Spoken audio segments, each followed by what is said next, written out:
Fala Tricolor, Fluminense enfrenta o Mirassol, um time que ainda não perdeu jogando em casa pelo Campeonato Brasileiro. Também o Mirassol não jogou repetidamente assim como começa a jogar agora, né, com ausência nesse gap de Sul-Americana e Libertadores e a Copa do Brasil só lá pro final do ano.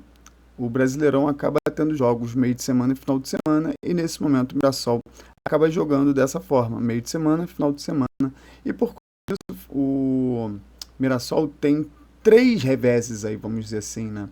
São três jogos aí sem ganhar. Talvez essa seja o pior momento do Mirassol, e a gente vai analisar justamente as estatísticas por trás desses piores momentos. Mas nem tudo, né, que está acontecendo é ruim para o Mirassol, e eu vou mostrar também para vocês que o Mirassol tem jogadores que estão ali entre os melhores jogadores do Campeonato Brasileiro.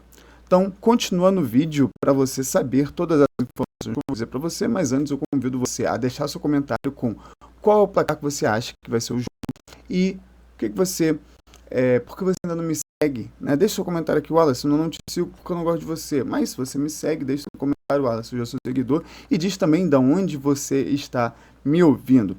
Então, vamos lá, tricolor e tricolora. Vamos lá. Começando aqui, né, com análise de qual é a região do campo em que o Mirassol mais atacou dos três últimos jogos, né? Corinthians, quando perdeu de 3-0, Bragantino, quando empatou, e Atlético Mineiro, quando perdeu também. Então, o Corinthians ganhou de 3-0. O Corinthians atacou 43% das vezes pelo ataque esquerdo. Quando empatou com o Bragantino atacou 46% das vezes pelo lado direito. E o Mirassol, quando perdeu para o Atlético Mineiro atacou 57% do tempo pelo lado direito. Ou seja, não foi um padrão, né? Mas aqui o Corinthians ele conseguiu fazer 3 gols no Mirassol atacando predominantemente pelo lado esquerdo, né? E os outros 34% pelo lado direito. Já o Mirassol, nesse jogo que eles perderam, eles atacaram predominantemente pelo lado esquerdo com 48%. No empate, atacaram já pelo outro lado com 45%, ou seja, perderam para o Corinthians atacando mais pelo lado esquerdo, empataram com o Bragantino atacando mais pelo lado direito e na derrota para o Atlético Mineiro também atacando mais pelo lado direito. Ou seja, teve uma pequena diferença aí, né, do jeito de atacar do Corinthians para os outros dois jogos, ou seja, perdeu para o Corinthians tentando atacar mais pelo esquerdo, né? Talvez tenha sido por isso que deixou o lado direito do Mirassol com uma parte muito defensiva, né? Recuou muito o jogador do lado direito, o que forçou talvez o Mirassol não ter um poder ofensivo tão bom.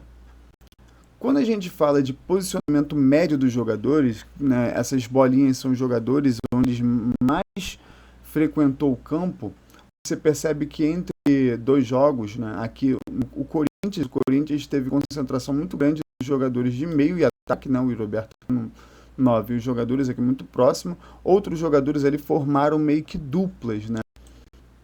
13 e 14, 47 e 2, 20 e 56. Já o Mirassol, não posso dizer a mesma coisa, né?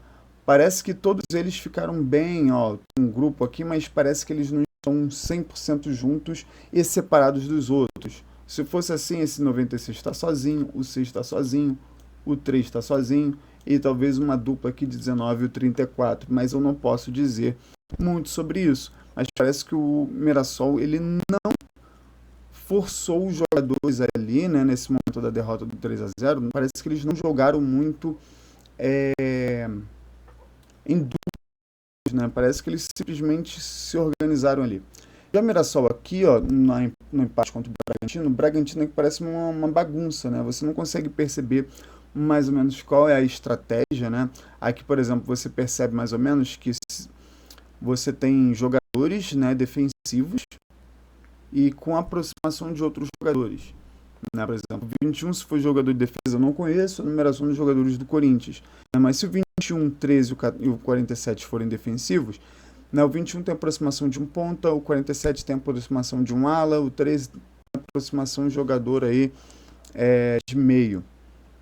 O Bragantino não, aqui parece talvez que seja um 2 3 4 um 4-2 aqui, talvez, né, com 12 aqui próximo do 21, e aí jogadores aqui muito próximos entre si, tem algum jogador ali que ficou na mesma posição praticamente de outro jogador, porque essa média, ela não diz se você ficou 100% do tempo ali, diz simplesmente que você pode ter ficado mais de um lado, mais no outro, e a média seria naquela posição, mas a gente pode garantir mais ou menos uma posição média nisso daí. Já o Mirassol, ó, trio de um lado, trio do outro, né?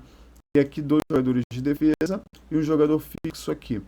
Então, o Mirassol, o jogo Bragantino, fez com que os laterais ficassem muito ofensivos, né, e fizessem tabelinhas aqui entre os jogadores de meio, né, e o jogador de ataque ficou mais livre para poder atacar, né. Já o Atlético ficou uma bagunça, né, o posicionamento médio dos jogadores foi muito bagunçado. O Atlético Mineiro parece aqui que é três zagueiros, né, mas o Atlético Mineiro não joga com três zagueiros. Já o Mirassol, ó, como é que o esquema, né, num 4, né, tá bem definido e bem ofensivo. O Atlético Mineiro provavelmente ganhou essa partida aqui do Mirassol jogando exclusivamente no contra-ataque e conseguindo ali talvez uma bolinha ou outra, né? Assim como o Corinthians, você percebe aqui que o Corinthians está muito, né, muito concentrado ali numa parte do campo, os jogadores muito próximos do meio, outros jogadores, né, os jogadores da zaga não estão tão próximos assim da área, então foram mais para frente. Consequentemente, eles fizeram ali uma jogada mais de contra-ataque rápido, apesar dos jogadores do Corinthians não serem tão rápidos assim. E aí quando a gente pensa em você tem um jogador que ataca, né, um time que vai atacar mais pelo lado, mais pelo outro. Depois desse ataque mais pelo lado, como é que eles vão finalizar as jogadas? Né? O Corinthians não teve finalização pelo lado esquerdo. Isso não quer dizer que não teve avanço pelo lado esquerdo, simplesmente que os chutes não foram do lado esquerdo.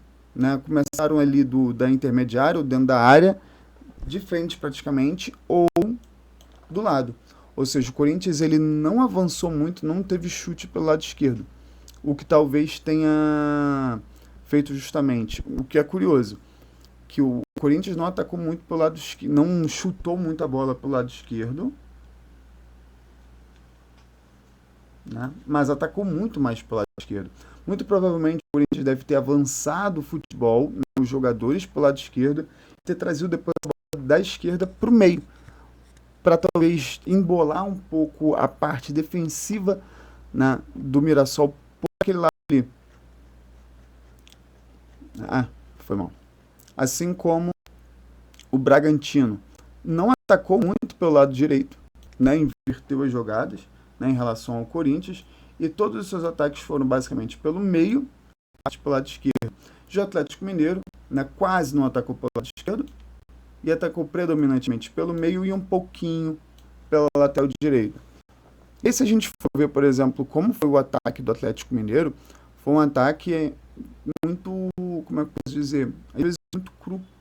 Né? O Mirassol ele teve mais posse de bola, mais execução de chute, né? Mas não foi tão preciso quanto o Atlético Mineiro conseguiu vencer de 1-0. Se você for perceber dessas coisas que eu falei todas, olha só, um mapa de calor. O mapa de calor do Mirassol, ele é muito mais pró-ataque, mais posse de bola no ataque do Corinthians. E o Corinthians, ó, ataque mais pelas pontas e conseguiu ganhar de 3-0. Eles jogaram muito por uma bola e acabaram conseguindo 3. O Bragantino forçou muito as bolas pela lateral, quase não teve jogada pelo meio, né? E já o Mirassol também concentrou muito seus ataques pela ponta.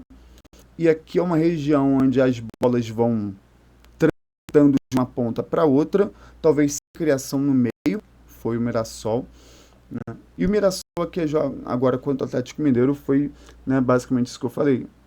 Você tem 772 toques na bola do Mirassol a 440 do Atlético Mineiro, ou seja, o Mirassol roubou basicamente o comportamento de time que está jogando em casa contra o Atlético Mineiro.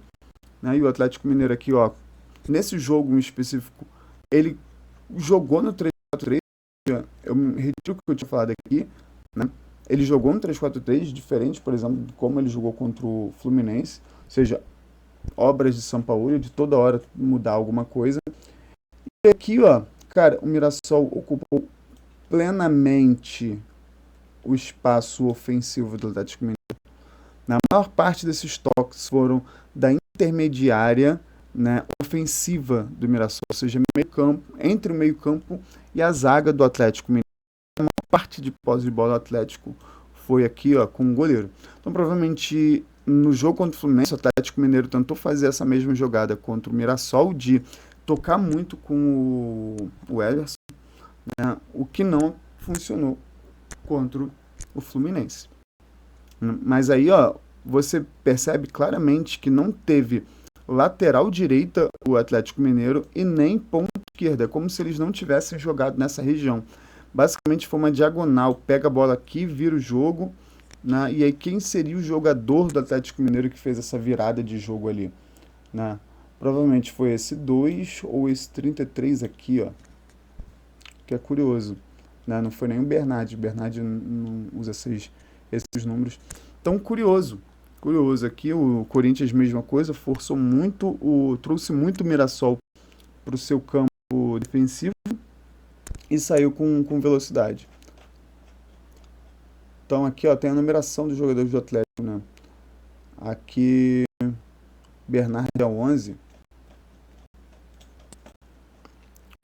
Ou seja, o Bernard aqui, que era o jogador mais à frente, talvez ele tenha puxado ali uns contra-ataques, junto com talvez o 2 Nathanael, né? Junto com talvez com o Nathanael ali, o Biel.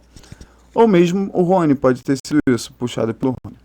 E aí, como eu já havia comentado no início do vídeo, quais são os jogadores, né, dependendo da posição, que têm as melhores pontuações pelo score e que estão jogando melhor o Campeonato Brasileiro?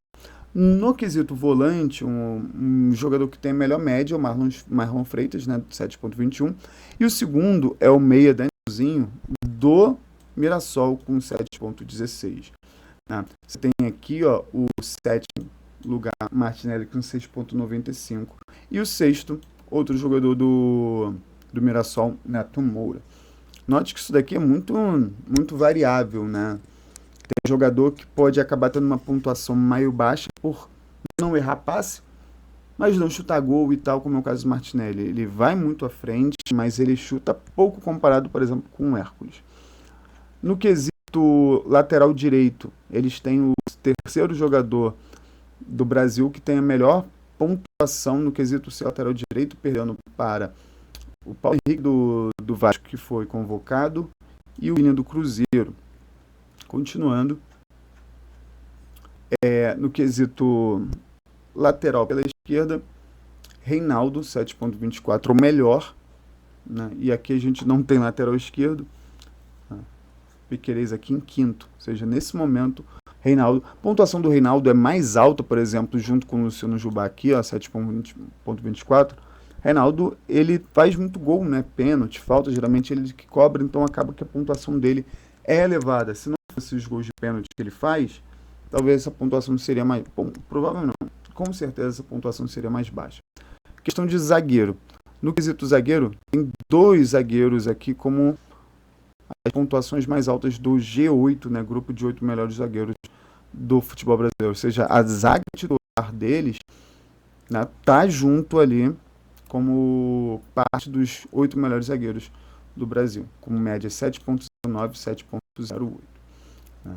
E aí, para a gente finalizar aqui esse quesito, o Walter, melhor goleiro pelo SofaScore, né? À frente de Rossi, à frente do João Vitor, que já saiu do Botafogo, à frente de Léo Jardim e do Fábio. Porque aqui, né, essa pontuação acaba sendo diminuída quando o time toma gol, né? Ou seja, se o goleiro toma gol, a pontuação cai drasticamente. E aí, como o Rossi é um dos goleiros que mais tem clean sheets, acaba com a pontuação dele é maior, apesar dele não ser um dos goleiros que mais defendeu, o Walter é um dos goleiros que mais defendeu, né? Léo Jardim, se não me engano, é o goleiro que mais defendeu bola no Campeonato Brasileiro, mas como o Vasco normalmente toma gol e toma muitos gols, acaba que a pontuação dele fica lá embaixo. Então, é isso. Como você viu aqui, vários jogadores deles estão presentes nos melhores jogadores do Campeonato Brasileiro no quesito média do SofaScore. Então a gente precisa se preocupar em dobro, não só pelo time ser bom, ser bem treinado, estar jogando em casa, mas os jogadores também, né, estão ali sempre com pontuações altas nas melhores posições ali de cada local do campo. Então é isso, Tricolor. Espero que tenham gostado do vídeo. Deixe seu like, me siga aí para mais vídeos iguais a esse. Valeu!